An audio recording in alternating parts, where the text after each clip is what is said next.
पहरेदार में अब बात करेंगे एक बड़े फर्जीवाड़े के खुलासे की। ग्वालियर के गजरा राजा मेडिकल कॉलेज के सुपर स्पेशलिटी हॉस्पिटल के अंदर फर्जी डॉक्यूमेंट्स लगाकर अधीक्षक पद हथियाने का खुलासा हुआ है। आरटीआई में हुए खुलासे के बाद डॉक्टर अक्षय निगम ने जांच कमेटी बनाई, लेकिन इस जांच कमेटी की जो रिपोर्ट थी वो ठंडे बस्ते में चली गई और अब इस मामले का दोबारा खुलासे होने की बड़ी उम्मीद जताई जा रही है। आरटीआई एक्टिविस्ट आशीष राय का बड़ा खुलासा। ग्वालियर सुपर स्पेशलिटी हॉस्पिटल में फर्जीवाड़ा। फर्जी दस्तावेज के आधार पर हत्याया अधीक्षक पद।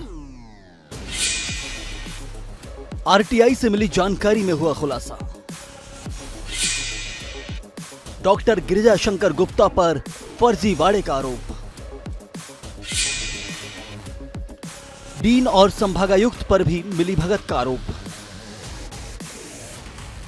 देश के प्रधानमंत्री नरेंद्र मोदी के ड्रीम प्रोजेक्ट में शामिल हुए super speciality hospital Madhya Pradesh के कुछ चुनिंदा शहरों में ही खोले गए हैं। उनमें ग्वालियर भी शामिल है। यहां जीआरएमसी चिकित्सा महाविद्यालय में सुपर स्पेशलिटी हॉस्पिटल बनाया गया है ताकि ग्वालियर चंबल अंचल ही नहीं बल्कि उत्तर प्रदेश और राजस्थान के मरीजों को भी बेहतर स्वास्थ्य सुविधाएं मिल पाएं। यूं तो ग्वालियर का सुपर स्पेशलिटी हॉस्पिटल कई मायने में अहम है, लेकिन इस अस्पताल में व्याप्त अनियमितताएं अस्पताल की साख पर बट्टा लगा रही हैं।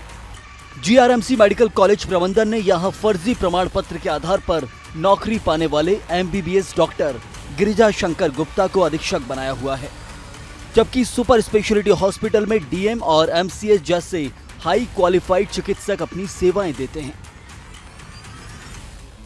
लेकिन उनके ऊपर फर्जी दस्तावेज लगाकर नौकरी हड़पने वाले एमबीबीएस डॉक्टर गिरिजा शंकर गुप्ता को करीब 4 साल से सुपर स्पेशलिटी हॉस्पिटल का अधीक्षक बनाकर रखा गया है, जबकि इस पद के लिए किसी भी एमबीबीएस के इतर हाईली क्वालिफाइड चिकित्सक को जिसके पास किसी सुपर स्पेशलिटी हॉस्पिटल में सुपरिटेंडेंट के पद का करीबन 6 माह का अनुभव अनिवार्य है।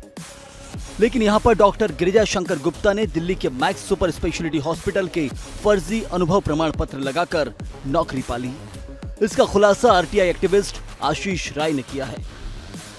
आरटीआई से मिली जानकारी के मुताबिक जिस दिल्ली के मैक्स सुपर स्पेशलिटी हॉस्पिटल का अनुभव प्रमाण पत्र डॉक्टर गिरिजा शंकर गुप्ता ने लगाया है, वहां पर उन्होंने कभी नौकरी ही नहीं की।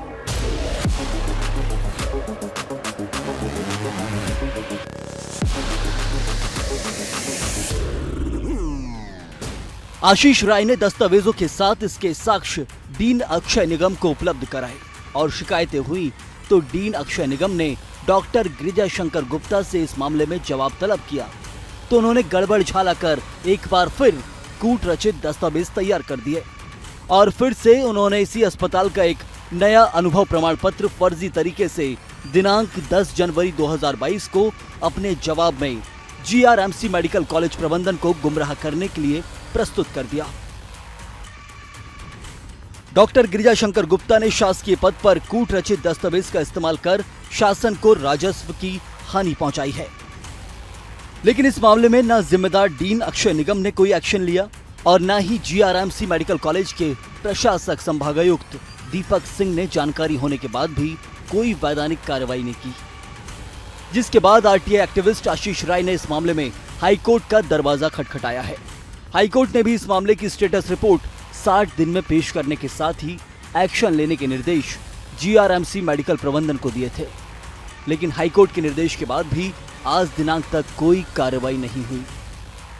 इस मामले में आरटीआई एक्टिविस्ट आशीष राय ने भी डीन अक्षय निगम और संभागायुक्त दीपक सिंह की कार्यप्रणाली पर सवालिया निशान खड़े किए हैं।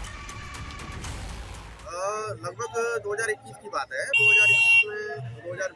2021 में न्यूज़पेपर के माध्यम से पता चला था कि गिरिजा शंकर गुप्ता जी द्वारा जो प्रमाण पत्र लगाए गए और जो नौकरी उनके द्वारा ली गई वो ऑथेंटिक नहीं है।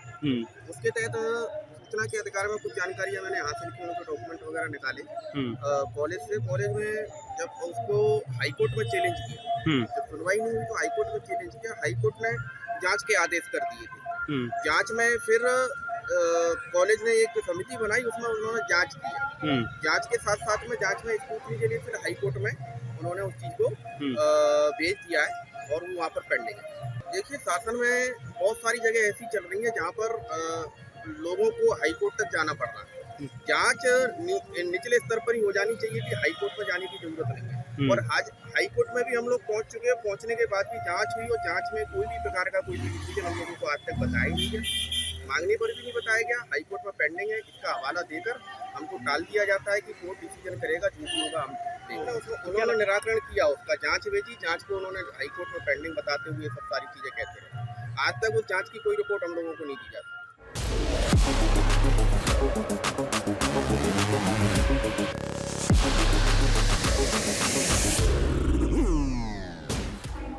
जब इस मामले में जीआरएमसी के डॉक्टर अक्षय निगम से बात की गई तो उन्होंने जांच का हवाला देकर मामले से पल्ला झाड़ लिया, जबकि पूरा मामला उनके संज्ञान में है। उन्होंने इस फर्जीवाड़े की जांच भी कराई थी और जांच में भी ये स्पष्ट हो गया था कि सुपर स्पेशलिटी जैसे महत्वपूर्ण हॉस्पिटल का अधीक्षक पद डॉक्टर गिरिजा शंकर ने फर्जीवाड़ा करके हथियाया है। फिर भी उन्हें वित्तीय लेन देन के पावर दे दिए गए। अब वो जांच का विषय है, जांच चल रही है, उस पर आयुक्त कार्यालय स्तर पर जांच चल रही है। अब वो देखते निर्णय क्या देते हैं। नॉर्म्स क्या कहते हैं वैसे? नॉर्म्स से कहते हैं कि MBBS प्लस कहीं से भी MHE किया। MHE होता है कि मैनेजमेंट इन हॉस्पिटल एडमिनिस्ट्रेशन, या कोई सर्टिफिकेट कोर्स हो जहाँ से एलिजिबल सर्टिफिकेट कोर्स। एलिजिबल का मतलब ये नहीं तो कहीं कुछ भी लगा दो। लेकिन इन्होंने तो कुछ भी लगा दिया है। हाँ, तो उसी विषय की जांच चल रही है। हद तो तब हो गई जब जिम्मेदार अधिकारी ग्वालियर के संभागायुक्त और जीआरएमसी मेडिकल कॉलेज के प्रशासक दीपक सिंह ने इस पूरे घटनाक्रम को ही काल्पनिक बता दिया। यानी उनके जवाब से ही स्पष्ट होता है कि उन्होंने डॉक्टर गिरिजा शंकर को अपना संरक्षण दिया हुआ है। पूरे फर्जीवाड़े का खुलासा होने के बाद भी संभागायुक्त जानकर भी अनजान बने हुए हैं। तो क्या एक्शन लेंगे? नहीं, ऐसे काल्पनिक प्रश्न का क्या उत्तर देंगे? वहीं इस मामले में जब डॉक्टर गिरिजा शंकर से बातचीत की गई तो उन्होंने खुद पर लगे आरोपों को नकारते हुए कहा कि मामला कोर्ट में है और वे इसका जवाब कोर्ट में ही देंगे, जबकि उन्होंने अब तक कोर्ट को भी गुमराह कर रखा है। इसमें चिकित्सक जो हैं उनकी नियुक्तियां सुपर स्पेशलिटी आदर्श सेवा भर्ती नियम 2018 के अंतर्गत जो निर्देश दिए गए थे शासन द्वारा, उनके आधार पर की गई। जो आरोप है वो बिल्कुल टोटली गलत है। मैं जिस पद पे हूँ उस पद के लिए जो निर्धारित योग्यता दी गई थी उस योग्यता से मैंने अपना आवेदन किया था और आवेदन के बाद मैं 4 साल से यहाँ पे कार्य कर रहा हूँ। और जो आरोप लगाए गए थे उसके लिए जो है एक पिटीशन जो है वो कोर्ट में पेंडिंग है, उसका रिप्लाई हमने फाइल कर दिया है। जो जिस रिप्लाई की आप बात कर रहे हैं वो रिप्लाई वहाँ के अधीक्षक कार्यालय से लिया गया था। वहाँ पे जो नियुक्तियाँ थी, कारपोरेट हॉस्पिटल है, वहाँ पे जो नियुक्तियाँ की जाती थी वो HR के माध्यम से की जाती थी और HR ने बाकायदा लिख के दिया है कि मैंने वहाँ पे कार्य किया है। वो कागज़ भी हमने कोर्ट में सबमिट कर दिया। आरोप तो सब पे लगते रहते हैं, आरोप तो किस पे नहीं लगते। आरोप लगाए जाते हैं, उनका जवाब दिया जाता है, जो सत्य होता है वही सत्य होता है और मैटर अंडर लिटिगेशन है, जो वहाँ से डिसीजन आएगा कोर्ट का वो फॉलो करेंगे सब लोग। इस अस्पताल में अपनी सेवाएं दे रहे हैं स्पेशलिस्ट डॉक्टरों का कहना है कि यहाँ सिर्फ पेशेवर चिकित्सकों की नियुक्ति का प्रावधान है।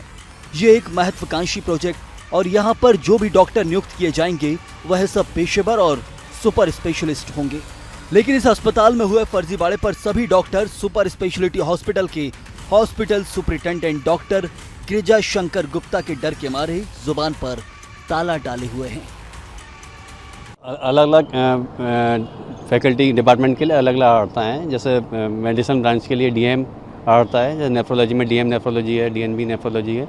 यूरोलॉजी में पीडियाट्रिक्स में MCH urology and MCH paediatric surgery आवड़ता है। इसके बारे में तो मैं इतना जानकारी नहीं है। लेकिन क्या एक MBBS आपको हैंडल कर सकता है इस पद पर आकर? अधीक्षक के पद है वो, हम डायरेक्टली अधीक्षक के अंडर में नहीं आते, हम डीन के कॉलेज के अंडर में आते हैं। वो तो सरकार ने जिस तरह से आवड़ताएँ तय की हैं उसके अनुसार नियुक्तियाँ हुई हैं। तो क्या MBBS हो सकता है इसका? अरे सरकार ने यदि MBBS उसमें रखा है आवड़ताएँ सरकार ने तो नहीं रखा है MBBS। नहीं, सरकार ने रखा है उसके अनुसार हुई हुई। नहीं, एक्चुअली जो उनकी अर्हता थी वो उनके पास है। अर्हता MBBS और हॉस्पिटल मैनेजमेंट है। लेकिन और मैं जो फर्जी सर्टिफिकेट लगाए इस तरह के तथ्य भी आए, जांच भी चल रही है। एक्चुअली मैं एडमिनिस्ट्रेशन में नहीं हूँ, मैं क्लिनिशियन हूँ, तो एडमिनिस्ट्रेटिव बातों का जवाब तो मैं नहीं दे सकती ना। लेकिन ये ऐसा नहीं होना चाहिए ना, आप पे प्रूफ प्रूवन मतलब ओरिजिनल सर्टिफिकेट होने चाहिए। नहीं, पर ये मैं इसका जवाब कैसे दे सकती हूँ ना, लेकिन- मैं एडमिनिस्ट्रेटिव डिपार्टमेंट में नहीं हूँ, मैं क्लिनिशियन लेकिन हूँ, तो मैं- मुझे इस बारे में पता ही नहीं है कि किसने क्या किया। इसमें सुपर स्पेशलिस्ट डॉक्टर्स की नियुक्ति होती है।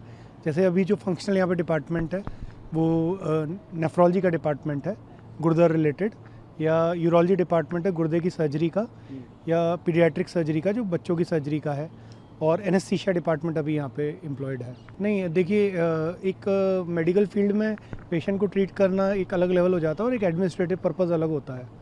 तो अभी डॉक्टर GS गुप्ता सर हैं यहाँ पे हमारे सुपरिटेंडेंट, अभी हमने रिसेंटली ज्वाइन किया है, हमारा थोड़ा इंटरेक्शन हुआ है सर से, पर जितना भी हमारी रिलेटेड डिपार्टमेंट की जितनी भी डिमांड्स होती हैं हमने जो भी किया है वो डीन सर के सामने रख के, अल्टीमेट जो अथॉरिटी है यहाँ पे वो डीन सर है। देखिए इसमें मेरा कोई इंटरफेरेंस नहीं है, इसमें ये सरकार के द्वारा नियुक्त होता है, ये डीन सर के द्वारा नियुक्त किए गए हैं, तो इससे रिलेटेड जो भी सवाल हो आप डीन सर से पूछे तो ज़्यादा अच्छा होगा। कुल मिलाकर सुपर स्पेशलिटी हॉस्पिटल में फर्जीवाड़ा कर अधीक्षक का पद हड़पने वाले डॉक्टर गिरिजा शंकर गुप्ता के रसूख के आगे ना कानून ऊपर है ना कोई नियम ऊपर है। डॉक्टर गिरिजा शंकर गुप्ता डीन अक्षय निगम और संभागायुक्त दीपक गुप्ता की सरपरस्ती में हाई कोर्ट को भी गुमराह कर रहा है। ऐसी क्या वजह है कि फर्जीवाड़ा का खुलासा होने के बाद भी GRMC मेडिकल कॉलेज के डीन डॉक्टर अक्षय निगम और संभागायुक्त दीपक सिंह डॉक्टर गिरिजा शंकर गुप्ता को बचाए हुए हैं। चर्चा तो ये भी है कि 50,000 की तनख्वाह वाला MBBS डॉक्टर गिरिजा शंकर गुप्ता 100 करोड़ से अधिक की संपत्ति का आसामी है। उसने ये संपत्ति अभी हाल ही में सुपर स्पेशलिटी हॉस्पिटल का अधीक्षक बनने के बाद कमाई है। उसके इस काले कारनामे की शिकायत लोकायुक्त में भी हुई है। लोकायुक्त भी इस पर जल्द ही शिकंजा कसने वाला है। लेकिन फिलहाल तो doctor Girija Shankar Gupta super speciality hospital में अधीक्षक के पद पर रहकर शासन को वित्तीय हानि पहुंचा रहा है। ग्वालियर से BS टीवी के लिए प्रहलाद सेन की रिपोर्ट।